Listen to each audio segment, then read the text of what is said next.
కోరుకొండలో మట్టి మాఫియాను అడ్డుకున్నందుకు పోలీసుల దాడిలో గాయపడడమే కాకుండా వారు పెట్టిన అక్రమ కేసులకు బలై సెంట్రల్ జైల్లో రిమాండ్ ఖైదీలుగా ఉన్న బాధిత కుటుంబాలకు స్వతంత్ర జనతా పార్టీ రాష్ట్ర అధ్యక్షులు బర్రే ఆనంద్ కుమార్ మద్దతుగా నిలిచారు.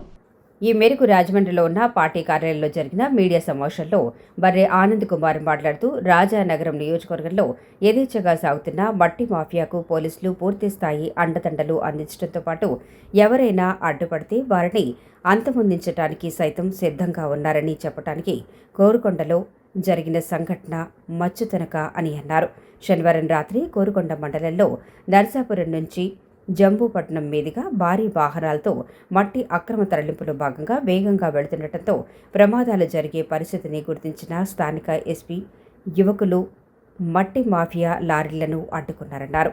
అయితే స్థానిక ప్రజలకు మద్దతుగా అక్రమాలను అరికట్టవలసిన పోలీసులు అందుకు విరుద్ధంగా మట్టి అక్రమ తరలింపు అడ్డుకోకూడదని బెదిరింపులకు పాల్పడుతున్నారని ఆరోపించారు. బాధిత కుటుంబ సభ్యులు పండా విమల, ముంజావరపు మణికుమారి, పత్తి నరస, వరిగేటి అరుణకుమారి, శివశంకర్, బూసి సన్ని తదితరులు పాల్గొన్నారు. పాత అప్పుడు ఎంతకుముందు ఏం చేశారు అలా చేశారు, ఏదో రిమైండ్ రిపోర్ట్ ఒక పెద్ద రిపోర్ట్ తయారు చేశారండి. రిపోర్ట్ తయారు చేసి ఎలా కొట్టేస్తారో ఎలా కేసులు కట్టేస్తారో నిన్న రాజమండ్రి సెంట్రల్ జైల్లో 14 రోజులు రిమాండ్ ఏం చేశారు. ఇప్పుడు వీళ్ళ బాధిత కుటుంబ సభ్యులంతా కూడా సెంట్రల్ జైల్లో ఉన్నారు. అంటే ఎంత అన్యాయంగా ఉందండి పరిస్థితి. అంటే న్యాయ వ్యవస్థ ఎక్కడుంది?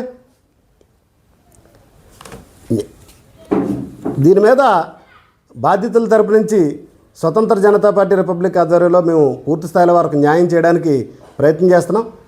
వీళ్ళు తీసుకొచ్చినటువంటి తప్పుడు రిపోర్ట్లు ఏవైతే ఉన్నాయో అన్నిటిని కూడా బహిర్గతం చేస్తాం.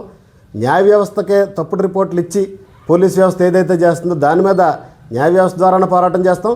అదేవిధంగా ప్రజా సంఘాలతోనూ దళిత సంఘాలతోనూ అందరితోనూ కూడా మేము కలిసి రాష్ట్ర వ్యాప్త ఉద్యమానికి తెరదీయడానికి ప్రయత్నం చేస్తున్నాం. ఎందుకంటే వీడియో ఎవిడెన్స్ ఉంది. పోలీస్ స్టేషన్కి తీసుకెళ్ళి ఎవరైతే కొట్టారో కొట్టిన వాళ్ళ మీద కంప్లైంట్ పెట్టడం కూడా జరిగింది విత్ ఈ వీడియో ఎవిడెన్స్తో. అయినా సరే ఇప్పుడు దాకా ఎఫ్ఐఆర్ లేదు, ఎలాంటి చర్యలు లేవు.